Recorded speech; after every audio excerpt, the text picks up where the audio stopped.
Assalamualaikum warahmatullahi wabarakatuh. Baiklah, perkenalkan nama saya Sari Depi. Pada kesempatan ini saya akan menjawab pertanyaan dari tugas mata kuliah Biologi Laut, yaitu dosen pengampu Bapak Ilham Zulfahmi, MSI. Yang pertama, adakah hubungan antara suhu dan proses terjadinya upwelling? Yaitu jawabannya ada. Upwelling terjadi karena adanya proses divergensi Ekman dan pengaruh angin. Upwelling ini bisa terjadi di perairan laut lepas dan perairan pantai, di mana proses terjadinya itu di kedua perairan tersebut. Jadi, di mana pada perairan laut lepas itu dipengaruhi oleh pergerakan arus yang menyebar dari massa air lapisan bawah yang naik ke permukaan dan mengisi kekosongan.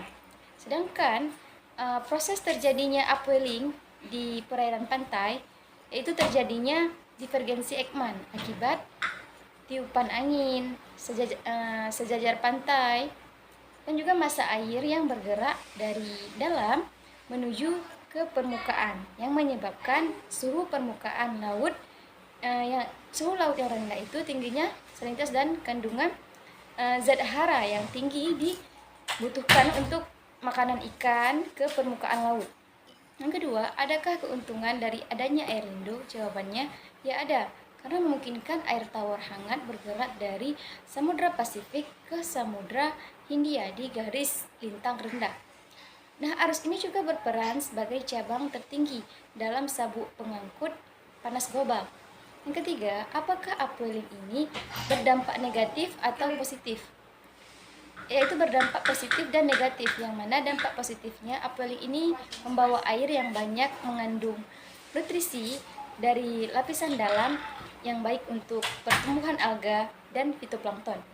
Nah, dampak negatifnya adapun upwelling ini membawa larva hewan jauh dari habitat aslinya sehingga harapan hidupnya berkurang dan juga dapat mematikan ikan yang ada di dalam perairan tersebut karena minimnya oksigen. Yang keempat, kesimpulan apa yang Anda peroleh dari webinar tersebut? Yaitu upwelling merupakan fenomena naiknya air laut di lapisan bawah menuju ke permukaan akibat pergerakan angin di atasnya. Nah, air lindung ini penting ya karena mempengaruhi sirkulasi laut yang mempengaruhi juga distribusi panas atau fresh water. Nah, juga mempengaruhi biogeokimikal, mempengaruhi air-sea interaction, dan secara lokal mempengaruhi sirkulasi massa air dan juga mempengaruhi distribusi atau migrasi, mempengaruhi curah hujan, pola iklim. Nah, yang kelima, apakah ada hubungan antara kelimpahan ikan dan pergerakan arus laut? Yaitu ada.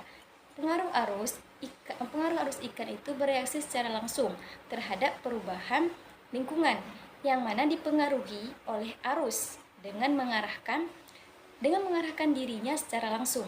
Nah, jadi arus ini tampak jelas dalam organisme.